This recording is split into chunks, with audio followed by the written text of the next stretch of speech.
नमस्कार, M S मराठीमध्ये आपल्या सर्वांचं स्वागत. मी नाथा सावंत. श्री दत्त विठ्ठल मारुती सेवा ट्रस्ट मंडळ टेंभुर्णी यांच्या वतीनं दरवर्षी दत्त जन्मोत्सव सोहळा मोठ्या उत्साहाने साजरा केला जातो.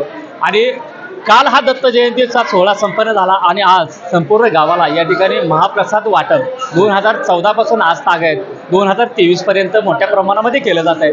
यामध्ये महिलांचा उत्साह, लहान मुलं असतील किंवा सगळ्यांचाच उत्साह, अतिशय उत्साहपूर्वक वातावरणामध्ये या ठिकाणी अन्नदान आहे, ते अन्नदान केलं जातं आहे, महाप्रसाद वाटप केलं जातं. या ट्रस्ट जे आपल्यासोबत आहेत, कोठारी शेठ, आपण काय सांगाल, किती वर्षापासून हा अन्नदान करत आहे? 2014 सालपासून ते आस्थागत अन्नदान चालू आहे. सर्व धर्म जाती असे काही नाही, सर्व समाजामधून आम्ही अन्नदानची सेवा करतो. सकाळी 12 वाजे ते संध्याकाळी 7 वाजेपर्यंत करू. या उद्देश आहे किंवा सर्व सणाने आहे तर वर्गणी वगैरे करता का? हो, गाव वर्गणी काय आमचे सभासद म्हणून सगळे आम्ही पार पाडतो. अतिशय उत्साहपूर्वक साधारण 2,000 ते 2,500 लोक होतात जेवण.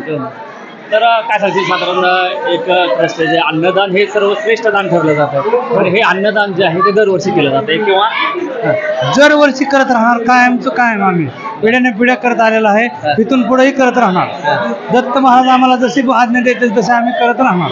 लोकांनी आम्हाला फक्त सहकार्य करावं, आम्ही त्यांना भरपूर जीवभान घालणार. साधारणतः हा जो महाप्रसाद आहे, किती लोक या ठिकाणी त्याचा आस्वाद घेत असतील? कमीत कमी 2,000 ते 3,500 हजार लोक जेवणचा आस्वाद घेत असतात.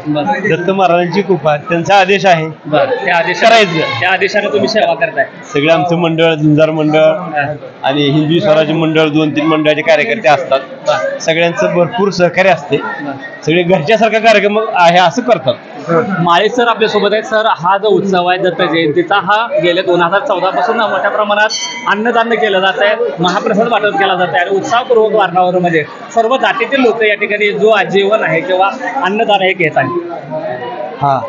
श्री गुरुदेव दत्त टेंभुर्णीतील ऐतिहासिक असणारं आणि जागृत असणारे एकमेव दत्त मंदिर असून या मंदिरामध्ये अगदी प्राचीन काळापासून, म्हणजे माझ्या माहितीप्रमाणे माझं वय 51 वर्ष आहे, मागील 50-51 वर्षाच्या पण अगोदर धनु महाराज नावाचे, त्रिवेदी नावाचे एक सत्पुरुष टेंभुर्णीत होऊन गेले आणि त्यांनी या मंदिराचा जीर्णोद्धार करून मंदिर जागृत अवस्थेत ठेवलेलं आहे. आणि तेव्हापासून जे लोक गाणगापूरला जातात ते लोक टेंभुर्णीमध्येच गाणगापूरचा अनुभव करतात. असं हे दुर्मिळ आणि अतिशय जागृत असणारं दत्त महाराजांचं ठिकाण असून टेंभुर्णीकरांवर खरोखरच या मंडळानं कृपा केलेली आहे.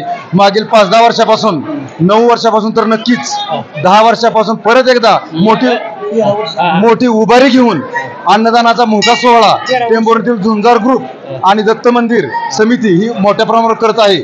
आणि त्यामुळं या प्रसादाद्वारे ज्यांना काही भूत, पिशाच, करणी, बाणामती, जे अघोरी व्यक्ती आहे त्यातून जी बाधा होतीये, ती बाधा नाहीशी करण्याची शक्ती या प्रसादामध्ये आहे. हे निश्चितपणे मी सांगतो, अनुभवलेला आहे. धन्यवाद. M S Marathi. महेश, काय सांगशील? 1967 पासून हे मंदिर स्थापन झालेलं आहे. पूर्वी स्वर्गवासी ब्रह्मलाल कोठारे यांनी अध्यक्षपद होते. आता श्री संजय कोठारी हे अध्यक्ष आहेत.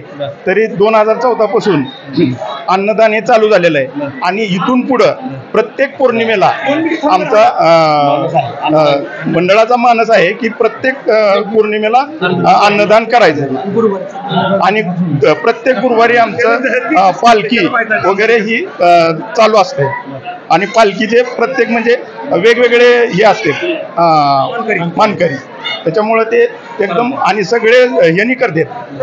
कुठलाही धर्माचाही, सगळ्या धर्माचे लोक आमच्या मंडळात आहेत. सर्व धर्म, कुठल्याही धर्माला असं नाही की बाबा ही धर्म असा आहे ती धर्म तसा आहे, असं कुठलंच नाही. सगळे इथं म्हणजे भावाभावाप्रमाणे वागतात, एकजुटीने करतात.